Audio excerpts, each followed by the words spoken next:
वालेकुम नाजरीन, आपका मेज़बान मिर्ज़ा रमज़ान बेग हाज़िर खिदमत है। आज हम बात करेंगे जो हुकूमत ने रमज़ान बाज़ार लगाने का जो कहा है, लाहौर में 30 सस्ते रमज़ान बाज़ार लगाए जा रहे हैं, इसमें कितना इंसान को रिलीफ मिल रहा है। हम आज ये बात आपको बताएंगे कि लाहौर में जो रमज़ान बाज़ार लगेंगे 25% उसमें रायत दी जाएगी। चीनी में भी, आटे में भी, सब्ज़ियों, जितनी भी खुर्द-ओ-नोश की अशिया है उसमें 25% कंसेशन देने का ऐलान किया है। पहली बात तो यह है कि हुकूमत को चाहिए था कि रमज़ान मुबारक आ रहा है और उस दौरान जितनी भी खुर्द-ओ-नोश की अशिया है उनको सस्ता किया जाता, क्योंकि पहले ही कारोबार नहीं है और कारोबार ना होने की वजह से शहरी बहुत ज़्यादा मुतासर हुए हैं।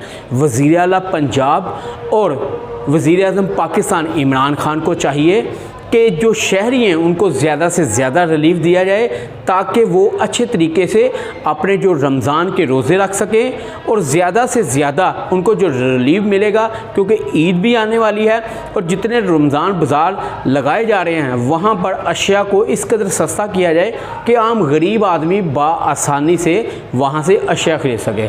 इसमें दो चीज़ें मैं आपको बताता चलूँ। आज का जो हमारा पैगाम ख़ास तौर पर वज़ीर आज़म पाकिस्तान के लिए है कि जिन्होंने नारा लगाया था कि गरीब आदमी को उसकी दहलीज पर इंसाफ भी मिलेगा और उसको बाकायदा तौर पर जितनी भी हमारी खाने पीने की अशिया है उनमें रिलीफ भी दिया जाएगा। लेकिन इमरान खान साहब को मैं उनका वादा याद दिलाना चाहता हूँ कि जो अवाम है उन्होंने आप पे एतमाद करके आपको वोट दिया था और आपको चाहिए कि अब एतमाद को बहाल रखें और बाकायदा जो अपने वज़रा हैं उनको भी कहा जाए कि वो अवाम को जिस कदर रिलीफ देना चाहें वो दें, क्योंकि आपको पता है पाकिस्तान में अब चीनी को बहरान है, आटे का बहरान है।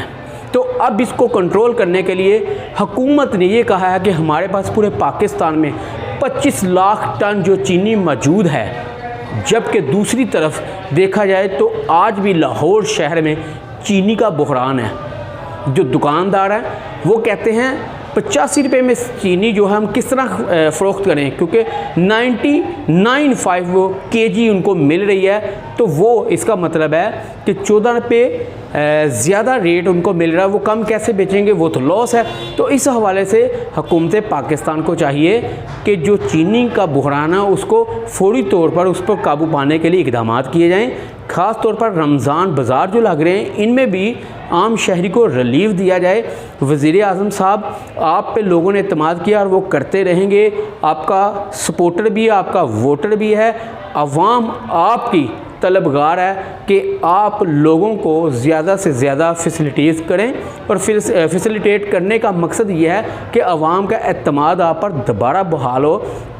जो खुर्द-ओ-नोश की अशिया हैं इनको जितना कम किया जाए, जितना आप इनको रिलीफ दे सकते हैं वो दें। और रमज़ान बाज़ार लगाने का मकसद ही यही है कि जो बाहर बाज़ारों मार्केटों में चीज़ें महंगी मिल रही हैं, यहाँ पर 25% जो है उन पर रायत दी जा रही है। मैं आपको एक दफ़ा फिर हुकूमत पाकिस्तान से अपील करता हूँ कि अवाम के एतमाद को बहाल रखें। अवाम आपकी ताकत है, अवाम आपका आंखें हैं, अवाम आपके कान हैं और इन पर जितना एतमाद किया जाएगा आपका वोट उतना ही मजबूत होगा।